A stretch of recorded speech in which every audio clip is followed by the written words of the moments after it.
Սառած ու ձյունածածկ են այժմ մարզի ջրամբարները, եղանակային պայմանները որքանով կնպաստեն դրանց բավարար լցվածությանը, մասնագետները դեռ զգուշավոր գնահատականներ են տալիս։ Տեղումների քանակը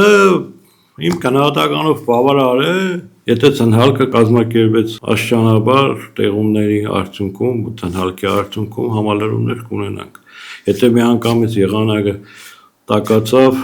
այդ ամբողջը միանգամից ախորժան կետի օգնությամբ կգնա մյուս երկրները։ Շիրակ ջրօգտագործողների ընկերության հաշվեկշռում գտնվում են 3 հիմնական ոռոգման նպատակով կառուցված ջրամբարներ՝ Կառնուտի, Վարդակարի և Սառնախբյուրի։ Նախորդ տարիների համեմատ պատասխանատուների դիտարկմամբ իրավիճակը տարբեր է եղել։ Եղել են տարիներ, երբ տեղումները քիչ էին, սակայն նույնիսկ այդ պայմաններում ջրամատակարարման վերաբերյալ բնակիչների դժգոհություններ չեն արձանագրվել։ Մասնավորապես 2025 թվականին մայիս-հունիս ամիսների առատ տեղումների շնորհիվ ջրամբարները լիարժեք համալրվել էին և խնդիրներ չէին առաջացել։ 25 թվականին էլի տեղումների քանակը բավարար էր,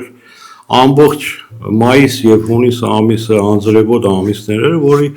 արդյունքում ջրամբարները համալրվեցին և չունեցանք նման խնդիրներ։ Այս պահին Կառնուտի ջրամբարում կուտակված է շուրջ 5,3 միլիոն խորանարդ մետր ջուր, որը մասամբ սառած է, Վարդակարում մոտ 680 հազար խորանարդ մետր, իսկ Սառնախբյուրում շուրջ 280 հազար խորանարդ մետր ջուր։ Վարդակարի և Սառնախբյուրի ջրամբարները չունեն սնուցման կանալներ, իսկ Կառնուտի ջրամբարը ունի սնուցման կանալ, որը շիճ կանալն է։ Երբ բնությունը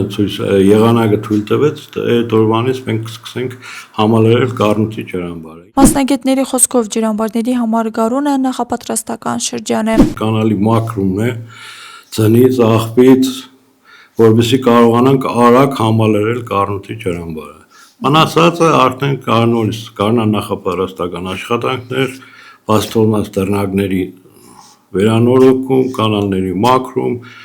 շինարարական փոքր աշխատանքներ։ Ընդհանուր առմամբ, եթե առաջիկա շաբաթներին եղանակային պայմանները բարենպաստ գտնվեն և ձնհալը լինի աստիճանաբար, Շիրակի մարզում ջրային պաշարների լուրջ խնդիրներ չեն կանխատեսվում, իսկ ոռոգման սեզոնի մեկնարկը կանցնի վերահսկելի պայմաններում։ Աստղիկ Խաչատրյան, Խանով Անիսյան այսօր։